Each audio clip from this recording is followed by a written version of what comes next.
Hello everyone, Christina here. Welcome to another live stream here at my YouTube channel. Welcome.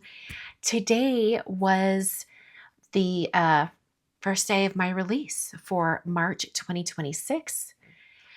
Before we get into tonight's card that I'm going to be making, I wanted to remind you all that mail call is coming up on Wednesday at 2 p.m. It's in the afternoon. I'm going to be opening up the mail, and I believe, gosh, was it coloring? I think coloring was the theme for February. So we're going to go through over all of those coloring cards that you've sent in, and we're going to have a lot of fun.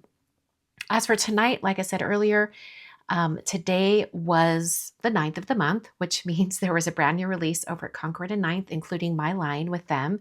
And so we're going to be, I can't even talk tonight. So I'm going to be creating with a few of the new products that came out today. So first, I just thought I'd show you the main product we're going to be using today, and that is the Flower Field Stamps. And I'm not going to be using the dies today, but I am going to be using the stencil that goes with it. And then I'm going to be doing a greeting from one of the other bundles in the release, but we'll get there. We'll talk about that when we get there. First thing I need to do is I need to stamp this really large kind of field of flowers onto a card front. So this is a large enough stamp that if you wanted to do a 5x7 card, here's an example. This is a 5x7 card, but landscape. So you can do a 5x7 card landscape and have it run this entire length of the image. It's a little bit longer than 7 inches. So it's really great. It fills a great portion of the card front. But today I'm going to be doing a 5x7 portrait card. Okay, so this is actually going to be on the 5x7 card about like that. So I need to stamp it. I don't know if that's going to work because it's going to be out of the MISTI. That's okay. We'll make it work. I'll just put the card stock.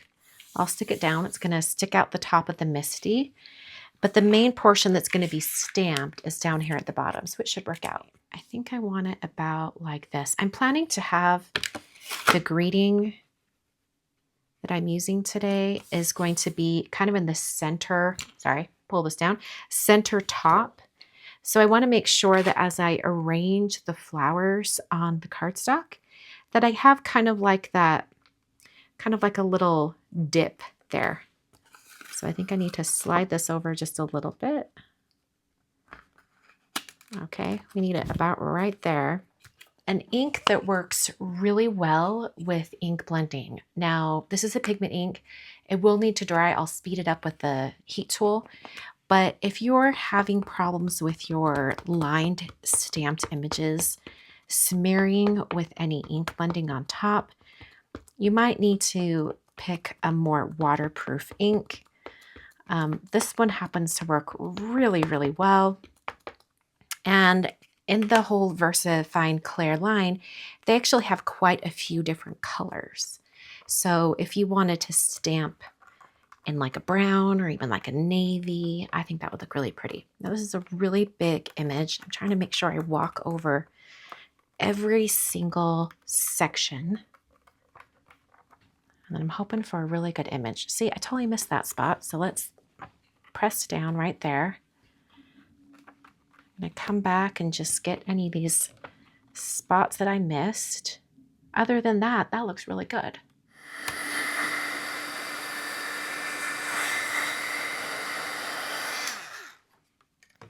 The ink doesn't necessarily need heat setting to make it work. I was just speeding along the drying process.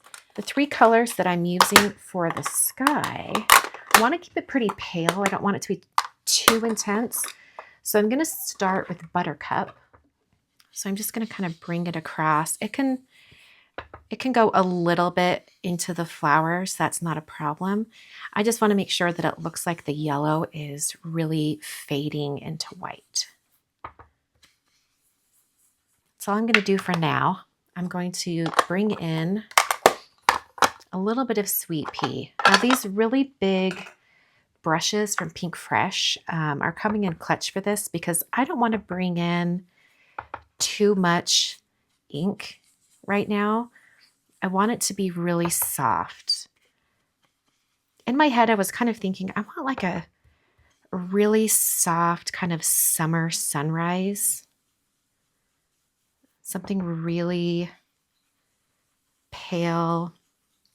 But also I am going to be adding a white sentiment on top for the actual card greeting.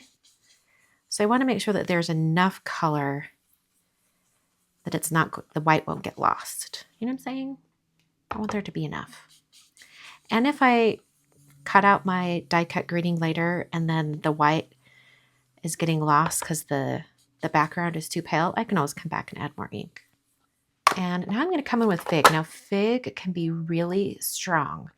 So I'm really going to make sure that I test my ink blending before I bring it over to my project. Because it can come in hot. And I don't want it to be super saturated before I even have a chance to blend. You know what I'm saying? But I did want there to be a little bit of a purple edge. Just letting that purple kind of blend into the pink.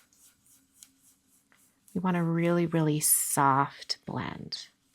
Very peaceful looking. I mean, it is going to be a birthday card, so it can't be too anemic, but all right, I like how that's looking. It's like a nice soft blend. Once again, these brushes come in clutch for stuff like this when you need to have a really, really soft blend. You can achieve a similar look with other types of blending brushes, but it is so much easier with these brushes. And one thing I would notice or note for all of you, if you've never used these brushes before, or if you struggle getting a really, really soft blend on your projects, sometimes it's a matter of how much ink is on the brush.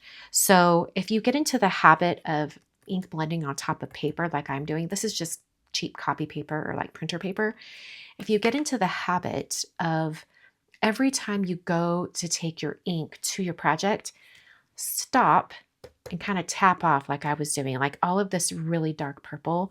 I was just removing some of that ink so that when I come to my project, I only have a minimal amount of ink on the brush. If your ink pad is already fairly dry, you probably won't have this issue, but it's good to get into the habit of checking it before you go to your project, because at some point you'll probably re-ink that ink pad, and it'll be nice and juicy, and you don't want to get a surprise when you go to ink blend. All right, so now I'm going to bring in my Altenew grip mat. So this is just going to hold everything down, including the stencils, while I'm working. So this is the stencil pack. This is Flower Field Stencil Pack. You can see the example on the back. It's going to stencil on and ink up the entire image from the stamp set. Granted, I only did, like this little portion, but it does all of it. There are 5 stencils in the pack, and I guess I'll just start with, let's do the leaves first. Why not, right? I've chosen 2 green colors.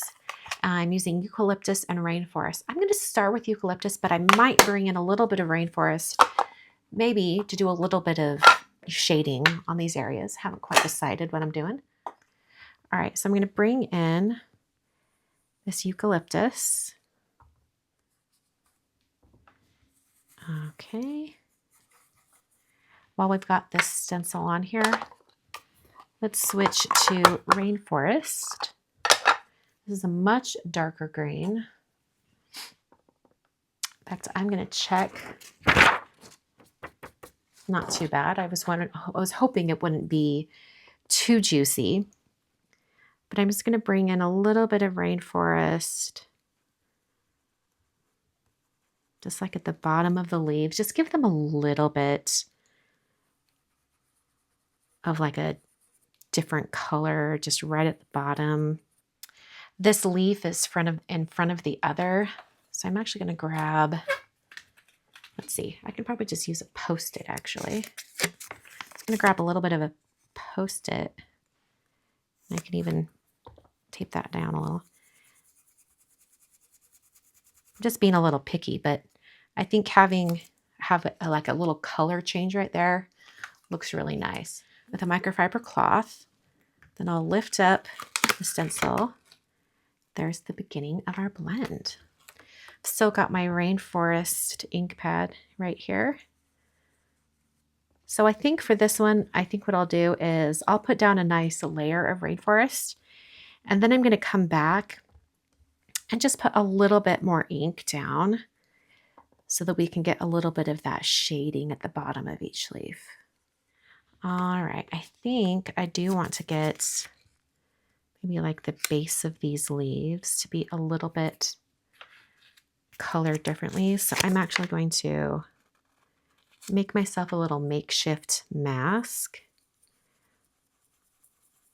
so I can add a little detail right there. And then I can just pick up these Post-its and kind of move it around. This is kind of overkill. You don't necessarily need to do that, but I kind of wanted to differentiate the leaves. All right. Kind of like some hints of green. I love that. And for this one, I'm going to use the color. Let's see, where'd it go? Watermelon. You could also use Sweet Pea, just because that's what we used on the background for the sunset or the sunrise. But I kind of wanted to change it up to watermelon. Watermelon's kind of a pinky shade, so I'll use my pink blending brush. These are mini blending brushes from Altenew, by the way. And I'm not going to do any crazy ink blending on these. I'm just going to do a nice flat application. Wipe down that stencil. All right, we've got the start of the flowers. And these are actually going to be in Fig. And this time the Fig can be a little bit stronger. Just because before we were doing the sunset blend, but now the Fig can be a little bit stronger. Brown-eyed Susans, cornflowers. Yeah, that's kind of like the shape of the flower, but I certainly don't think we're coloring them in that way.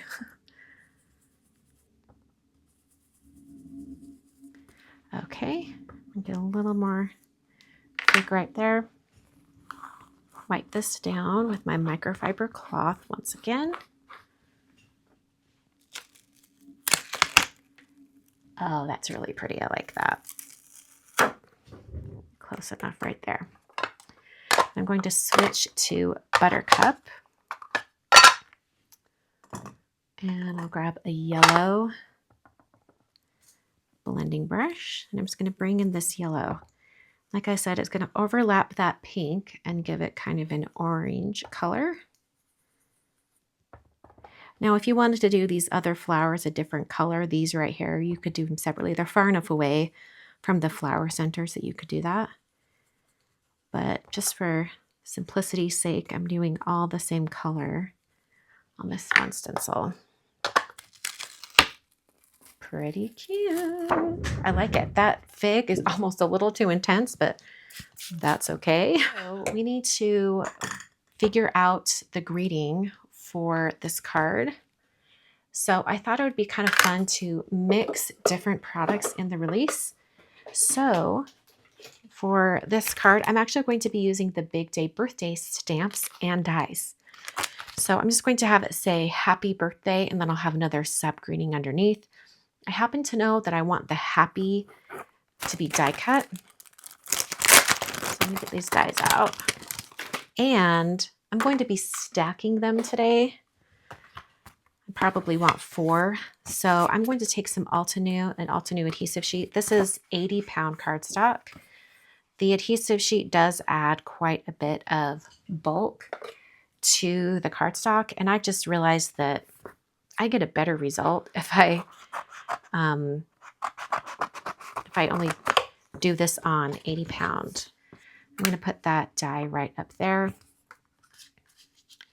Put that right there. Just run this. All right. nice cut. We love that. So this is the last one.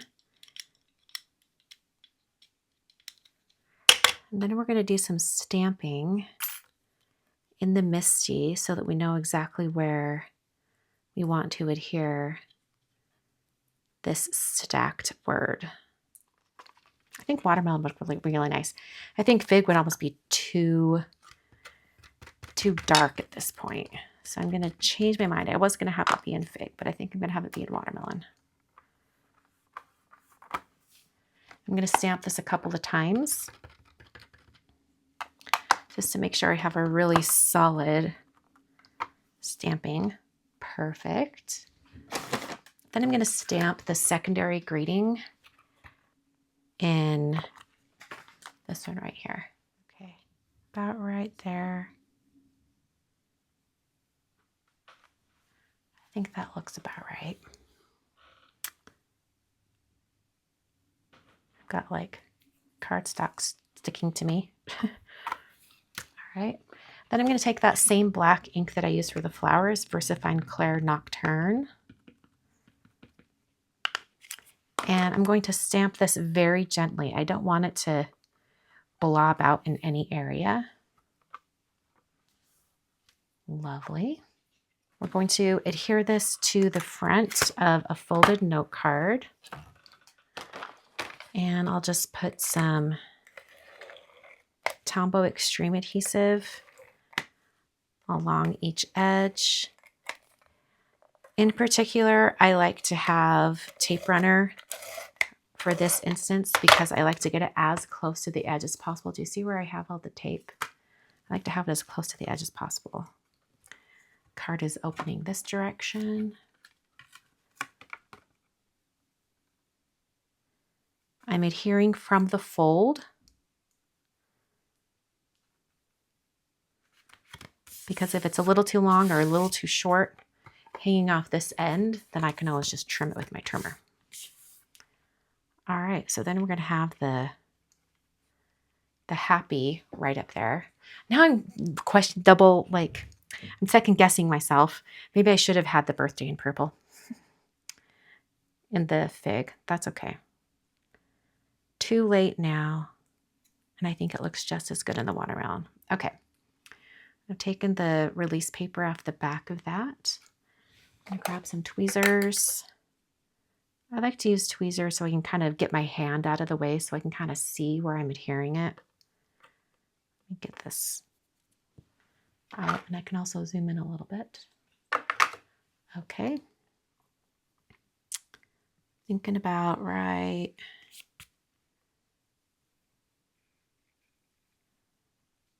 Maybe about right there.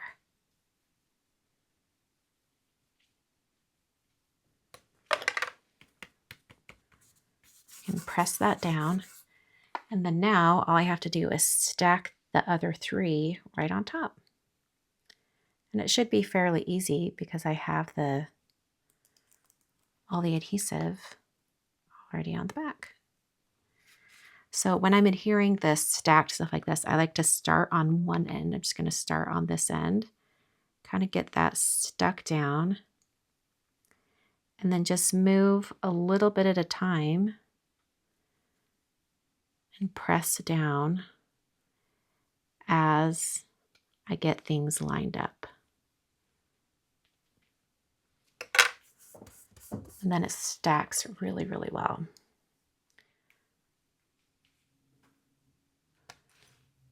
Looks like that one was a little off. I'm not pressing down until I know for sure that it's in the right spot. This just makes for like a really, really clean stacked grading. Sometimes I'm like, it'd be so much faster just to use glue, but I'm telling you, I see the difference, you know, like with especially like a dainty grading like this, I see the difference in the finished product, like the stacked with glue versus just stacked with it with a full adhesive sheet. I'm like pinching the die cut and it lines it up with the ones underneath it. Then I can press it down. That also helps. Okay. And then I'm pressing down really well. The Altenew adhesive doesn't really stick permanently until you apply pressure. So now you can see, look at that, how well that stacked up with like nothing oozing out. It looks really solid. I just think it turns out so well. I'm a one-woman marketing machine for full adhesive sheets for stacked die cuts. So this is the finished card. I love the stacked grading. It really does look lots better when you have the really dainty, intricate grading stacked like this using a full adhesive sheet in comparison to using like a liquid glue. I think it just works out so much better. So I really encourage you to try it if you haven't. If you haven't tried it on a delicate grading like this, give it a try. I think you might like it. So all the supplies I used tonight are listed down below in the video description. I hope you'll check those out. Everything from my March 2026 release is available now, and you can purchase it over at concordandknife.com or your favorite crafty retailer. Thanks so much for watching, and I will see you guys on Wednesday for mail call. It's at 2 o'clock. Hope to see you there. Thanks for watching.